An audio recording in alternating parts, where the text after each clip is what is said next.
ഓടയിൽ വീണ സ്ത്രീക്ക് പരിക്കേറ്റു. Ochira higher secondary സ്കൂളിന് സമീപമായിരുന്നു അപകടം. ഓട സ്ലാബിട്ട് മൂടാത്തതാണ് അപകട കാരണം. ഓച്ചിറ അഴീക്കൽ റോഡിൽ ഓച്ചിറ ഹയർ സെക്കൻഡറി സ്കൂളിന് സമീപമാണ് അപകടമുണ്ടായത്. ഓടയുടെ സ്ലാബ് മൂടാത്തതാണ് പ്രദേശത്ത് അപകടങ്ങൾ വർദ്ധിക്കാൻ കാരണം. ഇവിടെ ഓടയിൽ വീണ സ്ത്രീയെ നാട്ടുകാരാണ് രക്ഷപ്പെടുത്തിയത്.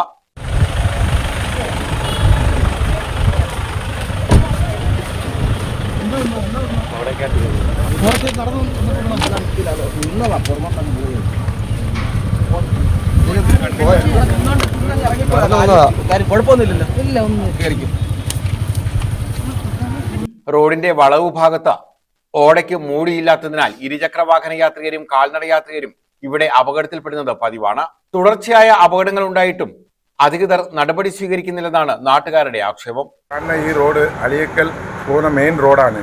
ഇത് ഒന്നാം വാർഡാണ്. ഇതിനകത്ത് ഈ ഓടയ്ക്കകത്ത് എല്ലാ സ്ലാബും ഇളവി കിടക്കുവാണ്. നമ്മൾ ഈ കടസ്ഥാപനം ഉള്ളവർ എല്ലാവരും എന്നും ആളുകൾ വീഴുന്ന ആളിനെ പൊക്കി വിടുക. ഇത് പരാതി പറയാനുള്ള സ്ഥലത്ത് എല്ലാ സ്ഥലത്തും നമ്മൾ പറഞ്ഞിട്ടുണ്ട്. നമ്മൾ എല്ലാ ദിവസവും കാണുമ്പോഴത്തേക്ക് ഇതിനകത്ത് ഒരു വലിയ വിഷമമുണ്ട്. കാര്യം ഈ പെണ്ണുങ്ങൾ വണ്ടി ഓട്ടി കൊണ്ടുവരുന്നവർക്ക് ഈ ഓട ഒന്നും അറിയത്തില്ല. അവർ സൈഡ് മേടിച്ച് പോകാനടുത്ത് അതിനകത്ത് കാല് കുത്തുമ്പോഴത്തേക്ക് അവർ മറിഞ്ഞു വീഴുവാൻ. ഇത് സംബന്ധിച്ച് അധികൃതർക്ക് പരാതി നൽകിയെങ്കിലും നടപടി ഉണ്ടായിട്ടില്ല. News bureau, Ochira.